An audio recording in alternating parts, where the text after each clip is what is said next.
Abul Pakir Jainulabdin Abdul Kalam, born in the scenic coastal town of Rameshwaram to a middle-class Tamil Muslim family. His parents, Jainulabdin and Ashiyamma, provided Dr. Kalam with a very secure childhood, both materially and emotionally.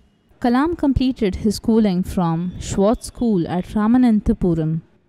When I was a 10-year boy, in Rameshwaram, I had a teacher, Siva Subramania Iyer. My teacher was teaching how birds fly.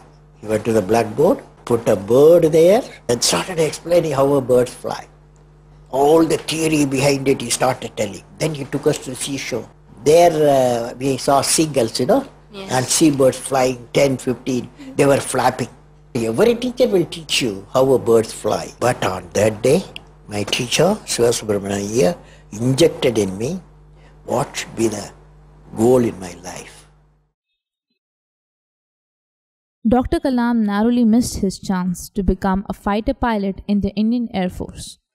Kalam instead worked as an aerospace engineer with Defense Research and Development Organization and Indian Space Research Organization.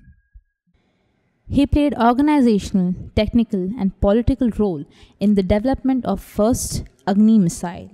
In 1983, the Defense Minister suggested Dr. Kalam to launch an integrated guided missile development program instead of making missiles in separate phases.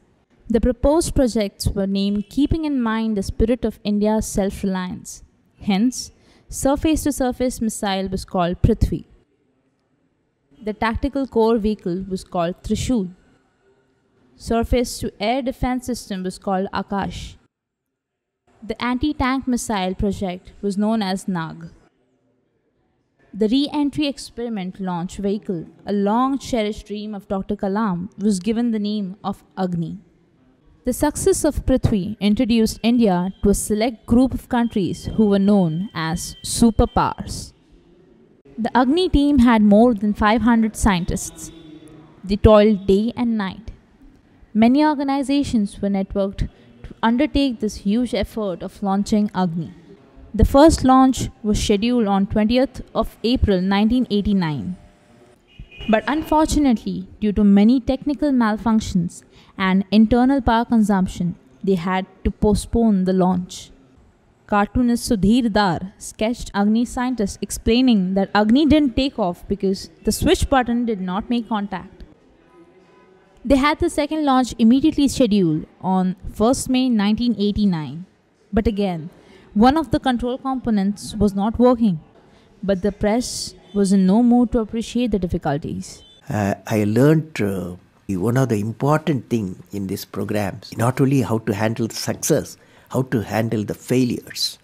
22nd May 1989 was declared as the date for the third launch. 3, 2, 1, now, 1, 2,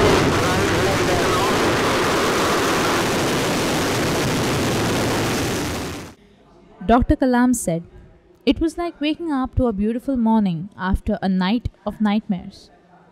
After working tirelessly for 5 years, surviving the pressure of foreign government, criticism of the media, they had finally done it. Those were the greatest 600 seconds of success of their entire life." He wrote in his diary that night, "Do not look at Agni as an entity directed upward to deter the omnious or exhibit your might. It is fire in the heart of an Indian. Do not even give it the form of a missile, as it clings to the burning pride of this nation and thus is bright."